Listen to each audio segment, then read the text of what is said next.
नमस्कार विद्यार्थियों। आज का हमारा टॉपिक है आणविक ऊर्जा या परमाणु ऊर्जा। आणविक शक्ति के उत्पादन में विश्व के विकसित देश ही अग्रणी है और इसका प्रमुख कारण ये है कि आणविक शक्ति उत्पन्न करने के लिए उच्च तकनीकी की आवश्यकता रहती है। साथ ही इससे निकलने वाले विकिरणों से सुरक्षा चाहिए और अधिक धन की भी आवश्यकता चाहिए। इसीलिए विकसित देश ही आणविक शक्ति का उत्पादन करते हैं।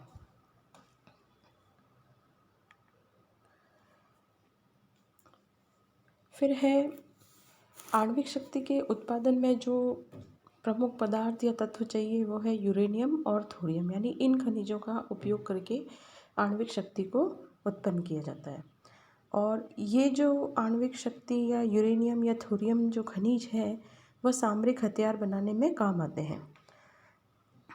आणविक ऊर्जा के उत्पादन में सबसे अग्रणी देश जो है वह है संयुक्त राज्य अमेरिका। यह लगभग 30% आणविक ऊर्जा विश्व की उत्पादन करता है और बाकी के देश जो है वह आणविक ऊर्जा का 85% भाग उत्पन्न करते हैं। क्योंकि आणविक ऊर्जा के जो संयंत्र होते हैं उनका रखरखाव भी बहुत जोखिम भरा होता है, क्योंकि इससे आणविक रिसाव हो सकता है जो कि जनधन पर एक घातक प्रभाव डाल सकता है। फिर भी आज विश्व जो है उसमें सभी देश एक दूसरे को युद्ध में हराने और परमाणु हथियार बनाने की होड़ में लगे हुए हैं। इसीलिए विश्व में इस ऊर्जा की मांग जो है वह भी बढ़ रही है। इस खतरे के बावजूद भी भारत जैसा देश भी आणविक ऊर्जा के अधिक उत्पादन के लिए सचेष्ट है और जर्मनी जैसे देश में तो कई सालों तक जन आंदोलन हुआ, लोगों ने इसका विरोध किया। इसीलिए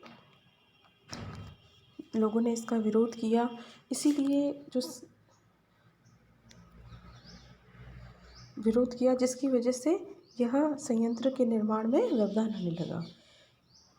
सबसे पहले हमें ये जानना है कि यूरेनियम और थोरियम खनिज कहाँ पर अवस्थित है और उसका उत्पादन जो है वह कैसे करते हैं। तो यूरेनियम और थोरियम जो है वह उन्हीं देशों के पास में है जो देश इस संबंध में उन्हीं देशों के पास है जो देश दूसरे देशों को नहीं सौंपते हैं। इसीलिए पाकिस्तान और उत्तरी कोरिया जैसे देश हैं वह भी अणु बम बनाने में लगे हुए हैं और ईरान जो है जहाँ पर यूरेनियम बहुत अधिक होता है, इसीलिए जितने भी पश्चिमी देश हैं जो अणु बम बनाना चाहते हैं वे ईरान पर एक दबाव बनाए हुए रखे हैं ताकि वह यूरेनियम का संवर्धन न कर सके। फिर है आणविक ईंधन। हालांकि वैज्ञानिकों को इस बात का पहले ही पता था कि किसी भी पदार्थ और ऊर्जा को एक दूसरे में बदला जा सकता है, यानी एक छोटा और अदृश्य अणु जो है वह बहुत अधिक ऊर्जा दे सकता है। तो आणविक ईंधन के उपयोग के संबंध में सबसे पहली जो सफलता है वो 1942 में शिकागो विश्वविद्यालय के प्रोफेसर एनरिको फेर्मो ने सर्वप्रथम श्रृंखलाबद्ध और नियंत्रित अणु विस्फोट करके ये सिद्ध कर दिया था कि अणु से प्रचंड शक्ति मुक्त की जा सकती है। और साथ ही 1945 के अणु बम विस्फोट और विध्वंसक उपयोग के बाद उन खनिजों जिनके परमाणुओं को आसानी से विखंडित करके हम ऊर्जा प्राप्त कर सकते हैं उन पर या उनकी खोज पर विशेष ध्यान भी दिया जाने लगा। ये खनिज कालांतर में अणु खनिज के नाम से भी प्रसिद्ध हो गए और जैसा कि मैंने आगे बताया ये खनिज यूरेनियम और थोरियम है और रेडियोधर्मी तत्वों वाले खनिज के साथ साथ बेरिलियम, लिथियम और विरल मृदाओं आदि के खनिज भी इसके अंदर शामिल कर दिए गए थे। अब अणु ऊर्जा उत्पादन की जो विधियां हैं वह 2 प्रकार की है। पहला है विखंडन और दूसरा है संगलन। विखंडन में एक अणु टूटकर छोटे छोटे कई परमाणुओं में विभाजित हो जाता है और फिर उससे ऊर्जा निकलती है। और संगलन में 2 हल्के अणु गलकर आपस में मिलकर एक बड़े अणु में परिवर्तित हो जाते हैं और उससे ऊर्जा मिलती है। तो विखंडन द्वारा अणु ऊर्जा प्राप्त करने के लिए यूरेनियम और थोरियम का प्रयोग किया जाता है, जबकि संगलन द्वारा ऊर्जा प्राप्त करने के लिए हल्के तत्वों या हाइड्रोजन का प्रयोग किया जाता है।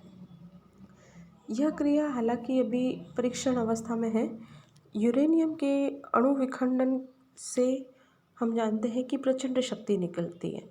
तो 1 किलोग्राम यूरेनियम जो है उसके विखंडन से लगभग 25 लाख किलोग्राम कोयले के जलने से जो ऊर्जा मिलती है वह ऊर्जा 1 किलोग्राम यूरेनियम के विखंडन से प्राप्त की जा सकती है। आइए अब हम जानते हैं कि यूरेनियम और थोरियम जो है वह कहाँ कहाँ मिलता है। यूरेनियम जो है वह एक दुधिया रंग का कठोर और भारी धातु है और ये जो है वह शुद्ध रूप में नहीं मिलकर के मिश्रित रूप में मिलती है। हालांकि यह बहुत ही अल्प मात्रा में 100 खनिजों के साथ में मिलती है, परंतु प्राप्ति की दृष्टि से इसके जो मुख्य अयस्क है वो है पिचलैंड कार्नोटाइट, जो कि पृथ्वी की गहराई में पथरीली चट्टानों में पिचलैंड प्राप्त होता है। इससे यूरेनियम का ऑक्साइड यूरेनिनाइट प्राप्त किया जाता है और बलुआ चट्टानों के स्थानांतरित जमावों में भी यूरेनियम को प्राप्त किया जाता है। अब हम पढ़ेंगे कि यूरेनियम का विश्व उत्पादन और वितरण कैसा है। विश्व में यूरेनियम के भंडारों की खोज की जा चुकी है क्योंकि इसकी बहुत अधिक मांग है। भविष्य में अन्य महत्वपूर्ण भंडारों की खोज भी हो जाएगी। वर्तमान में यूरेनियम के जो ज्ञात भंडार है उसमें लगभग 50% जो है वह उत्तरी अमेरिका और अफ्रीका महाद्वीप में सुरक्षित है। फिर है यूरेनियम उत्पादक देश। कनाडा विश्व का सबसे बड़ा यूरेनियम उत्पादक देश है और यह विश्व का लगभग 11.5% यूरेनियम यहाँ पर सुरक्षित है और प्रतिवर्ष विश्व उत्पादन का लगभग 28% यहाँ पर यूरेनियम उत्पादित किया जाता है। और यहाँ के जो प्रमुख उत्पादक क्षेत्र है वो है Beaverlodge, Port Radium, Bancroft, Blind River तथा ग्रेट वियर झील। फिर है संयुक्त राज्य अमेरिका। यह विश्व का दूसरा बड़ा यूरेनियम उत्पादक देश है। हालांकि अब इसका स्थान 8वां हो गया है क्योंकि यहाँ पर यूरेनियम को संरक्षित करने की भावना प्रबल हो गई है और यहाँ विश्व का लगभग 32.0% यूरेनियम संचित है। प्रतिवर्ष यहाँ पर विश्व उत्पादन का लगभग 2.5% यूरेनियम उत्पादित किया जाता है और प्रमुख उत्पादक क्षेत्र जो है वह कोलोराडो का पठार है। साथ ही अन्य उत्पादकों में जूनी, सान जुआन के पर्वत आदि है। फिर है दक्षिणी अफ्रीका। दक्षिणी अफ्रीका विश्व का 11वां यूरेनियम उत्पादक देश है। यहाँ पर विश्व का लगभग 18.5% यूरेनियम संचित है और यहाँ पर प्रतिवर्ष विश्व उत्पादन का लगभग 1.6% यूरेनियम उत्पादित किया जाता है और उसमें विटवाटरसरैंड नामक जो जगह है, विटवाटरस नामक रैंड जो जगह है वहाँ पर यूरेनियम निकाली जाती है। फिर है ऑस्ट्रेलिया। ऑस्ट्रेलिया विश्व का दूसरा बड़ा यूरेनियम उत्पादक देश बन गया है और यहाँ पर विश्व का लगभग 17.5% यूरेनियम सुरक्षित है और विश्व उत्पादन का लगभग 23% यूरेनियम यहाँ पर उत्पादित किया जाता है और इसके प्रमुख क्षेत्रों में है रेडियम हिल, रिमवन और मैरी कैथलीन यहाँ के प्रमुख उत्पादक देश है। हालांकि कुछ वर्षों में कजाकिस्तान विश्व उत्पादन का 10.5%, रूस जो है वह 8.2%, नामीबिया 7.3%, नाइजर 7.3%, उज्बेकिस्तान 5.4% और यूक्रेन जो है वह 1.8%, चीन जो है वह 1.8%, चेक गणराज्य 1% और भारत जो है वह 0.6% यूरेनियम उत्पादित करने लगा है। अब इसका जो दूसरा खनिज है अणुशक्ति का वो है थोरियम। थोरियम की प्राप्ति हालांकि काली खनिज जो रेत होती है मोनोजाइट उससे प्राप्त की जाती है। मोनोजाइट से बहुत ही अल्प मात्रा में यूरेनियम भी प्राप्त किया जाता है, लेकिन मोनोजाइट खनिज रेत जो है वह आर्कियन और पूर्व कैम्ब्रियन युग की रवेदार शैलों में पाया जाता है। इसीलिए जो सागर तट के निकट प्राचीन रेत के टीले होते हैं उसमें भी मोनोजाइट को हम प्राप्त कर सकते हैं। मोनोजाइट के जो विशाल भंडार है वह भारत में केरल के समुद्र तटीय प्रदेश चेवरा, मानवला कुर्ची और तमिलनाडु, झारखंड, आंध्र प्रदेश इनमें भी पाए जाते हैं। और संयुक्त राज्य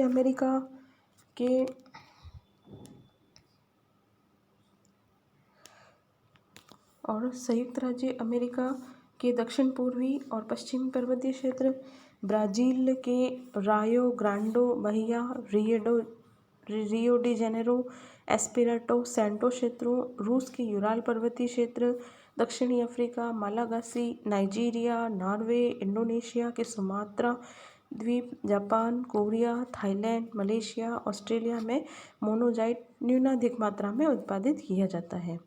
हालांकि चीन में मोनोजाइट के वृहत निक्षेपों का अनुमान लगाया जा रहा है। तो ये तो थे वो खनिज जिनसे कि अणु ऊर्जा या परमाणु ऊर्जा प्राप्त की जाती है। अब है परमाणु ऊर्जा। परमाणु ऊर्जा जो है वह 20वीं शताब्दी की सबसे अद्भुत देन है। अणु शक्ति का ज्ञान हालांकि 1930 में ही हो गया था, लेकिन वाणिज्य और सैनिक अणु योजनाएं जो है वह 1945 में विकसित की गई थी। शक्ति के स्रोत के रूप में यह जो शक्ति है वह महंगी पड़ती है, क्योंकि ऊर्जा उत्पादन के लिए पहले तो अणु भट्टी और शक्ति गृह के निर्माण में बहुत व्यय हो जाता है। हालांकि इससे जो विद्युत उत्पादन किया जाता है वह कोयले की अपेक्षा जो है, मतलब कोयले से जो ऊर्जा उत्पन्न होती है उसकी अपेक्षा इसका व्यय कम आता है। साथ ही 1 किलोग्राम यूरेनियम 27,000 टन कोयले के बराबर काम करता है। और साथ ही यूरेनियम महंगा है। हालांकि कोयले का मूल्य जो है वह इसके परिवहन खर्च की अपेक्षा यह सस्ता ही है। साथ ही अन्य ईंधनों की कमी वाले प्रदेशों में और अधिक ऊर्जा की आवश्यकता वाले देशों में अणु शक्ति उत्पादन अपेक्षाकृत सस्ता ही पड़ता है। हालांकि ब्रिटेन जो है उसने सबसे पहले इस ओर ध्यान दिया। वर्तमान समय में विश्व के देशों में 100 से भी अधिक आणविक अभिक्रियकों द्वारा ऊर्जा उत्पादित की जा रही है। इसमें अधिकतर जो है वह अणु भट्टियाँ निर्माण अवस्था में है। फिर है परमाणु ऊर्जा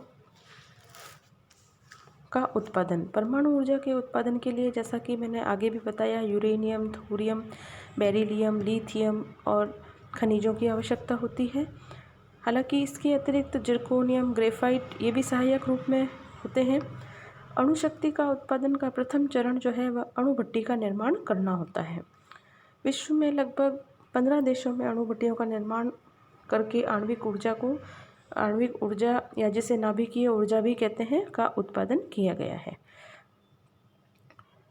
इनमें संयुक्त राज्य अमेरिका, फ्रांस, जर्मनी, रूस, Japan, Canada, Sweden, great Britain, Spain और दक्षिणी कोरिया जो है वह प्रमुख है।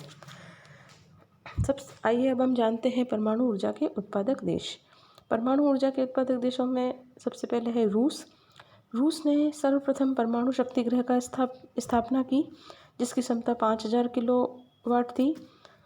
यहाँ का मानगरी सलाक प्रायद्वीप जो है वह विश्व का सबसे बड़ा परमाणु शक्ति गृह है, जिसकी क्षमता 3.5 लाख किलोवाट है। हालांकि इसके अतिरिक्त नीवो, वॉर्नेरो, वेलोयार्स्क, कोला, लेनिनग्राड, बिल्विना ये भी प्रमुख केंद्र हैं। फिर दूसरा है संयुक्त राज्य अमेरिका। संयुक्त राज्य अमेरिका ने 1958 में जनोपयोगी कार्य हेतु आणविक संयंत्र पीटर्सबर्ग के निकट शिपिंग पोर्ट में स्थापित किया था। इसके बाद अणु शक्ति आयोग द्वारा और भी कई केंद्र स्थापित किए गए, जिनमें कैलिफोर्निया में बर्कले, लिवरमोर, वाशिंगटन में हैंसफोर्ड, नेवादा में लास वेगास, न्यूयॉर्क में सैनेक्टेडी और ब्रुक हेवन, इदाहो में आर्को, न्यू मैक्सिको में लास अलालास और जॉर्जिया में सवाना जो है वह संयुक्त राज्य अमेरिका के प्रमुख अणुशक्ति केंद्र हैं। तीसरा है ग्रेट ब्रिटेन। ग्रेट ब्रिटेन में 1957 में कैल्डर हॉल में विश्व का प्रथम परमाणु शक्ति गृह स्थापित किया गया है और जिसकी क्षमता 65,000 किलोवाट थी। हालांकि इसके बाद समुद्र तटीय भागों में कई केंद्रों में यह स्थापित की गई थी, जिसमें हंटशर्टन, ट्राप्सफिनीड, कैले, विंड स्केल, चैकेल क्रॉस, विनग्रीन, ओल्डबरी, हिकले पॉइंट, साइजलवेल और वेडवेल जो है वह प्रमुख थे। फिर है फ्रांस जो है वह मार्कुले के निकट 40 मेगावाट क्षमता की अणुभट्टी यहाँ पर स्थापित की गई। यहाँ पर कोयला और खनिज तेल का आयात तथा निम्नतम प्रवाह के कारण जल शक्ति इस देश की प्रमुख शक्ति को पूर्ण करने में, मतलब प्रमुख शक्ति की मांग पूर्ण करने में असमर्थ है। इसलिए यह देश जो है वह संपूर्ण विद्युत जो है वह परमाणु शक्ति से ही उत्पन्न करता है। और अन्य यूरोपीय देशों में है बेल्जियम, नीदरलैंड, स्पेन, चेक गणराज्य, स्लोवाकिया, ऑस्ट्रिया, स्विट्जरलैंड, फिनलैंड, ये सभी अणु शक्ति के विकास में अभी तत्पर है। छठा है कनाडा में आणविक ऊर्जा के लिए आवश्यक संसाधन प्रचुर मात्रा में प्राप्त है, इसीलिए यहाँ पर अनेक परमाणु शक्तिगृह की स्थापना की गई है। साथ ही आणविक संयंत्र अभिक्रियक भी यहाँ पर स्थापित किए गए हैं। जापान 1957 में संयुक्त राज्य अमेरिका के सहयोग से परमाणु शक्ति से विद्युत उत्पादन शुरू किया। जापान ने प्रथम संयंत्र टोक्यो के निकट टोकाई स्थान पर लगाया गया और सुरुगा में भी एक संयंत्र स्थापित किया गया। साथ ही 4 और संयंत्र भी लग रहे हैं यहाँ पे। फिर है चीन में अणु तथा हाइड्रोजन बमों के कई सफल विस्फोट किए गए हैं। यहाँ अणु शक्ति का प्रयोग सैनिक कार्यों में किया जाता है। यह विश्व का अणु शक्ति का 5वां शक्तिशाली राष्ट्र है। उसके बाद है भारत विश्व का 6ठा परमाणु विस्फोट करने वाला देश है। हालांकि यहाँ पर कल्याणकारी उद्देश्यों के लिए ही अणु शक्ति का विकास किया गया है। स्वतंत्रता प्राप्ति के बाद 1950 से ही यहाँ पर ध्यान दिया गया। यहाँ की परमाणु शक्ति के विकास में भाभा परमाणु अनुसंधान केंद्र स्थापित किया गया, जहाँ पर 4 प्रतिघाती खोज अप्सरा, साइज, जर्लिना और पूर्णिमा है, जिनमें आइसोटॉप्स का उत्पादन किया जा रहा है। भारत का पहला परमाणु विद्युत केंद्र जो है मुंबई के निकट तारापुर में 1969 में स्थापित किया गया।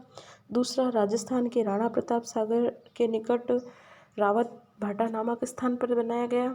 तीसरा तमिलनाडु में चिंगलपेट जनपद में कलपक्कम नामक स्थान पर बनाया गया। यह केंद्र जो है वह पूर्ण रूप से भारतीय इंजीनियरों द्वारा बनाया गया है और इसमें जो प्रयुक्त सामग्री वह 80% भारत से ही निर्मित है। चौथा केंद्र उत्तर प्रदेश के बुलंदशहर जनपद के नरोरा स्थान पर बनाया गया है, जिसमें विद्युत का उत्पादन किया जा रहा है। फिर है भारत में उत्तरी, पश्चिमी और दक्षिणी क्षेत्रों में भी कुछ और परमाणु विद्युत गृह बनाने की योजना चल रही है। अब है अन्य परमाणु उत्पादक देश जो है, उसमें दक्षिणी Africa, Israel, Ukraine, Pakistan, Brazil, Libya, Algeria, Iraq, मिस्र, अर्जेंटीना, उत्तरी और दक्षिणी कोरिया आदि देशों में भी परमाणु शक्तिगृहों की स्थापना की जा रही है। तो ये थे विद्यार्थियों परमाणु ऊर्जा में प्रयुक्त होने वाले प्रमुख खनिज और उन खनिजों का उत्पादक देश और परमाणु ऊर्जा और उसके उत्पादक देशों की जानकारी। धन्यवाद विद्यार्थी।